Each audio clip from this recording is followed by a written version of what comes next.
হাউয়ান্নাতে মোর পাশে বইয়ে ফোন টিপতে আছে, কিছু একটা করতেই হইবে।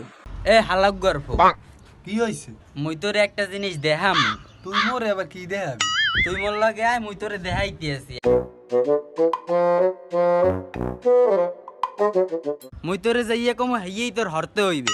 তুই কি কইতেছ? মুই যেরম হরমু হেরমের হরবি, এরমের হরবি, দেখছো? হেই মোর এরম হরতে হইবে? বাবাটা এইবেলেই হরতে হইবে। হাজ গলার যে মতো বুঝামু।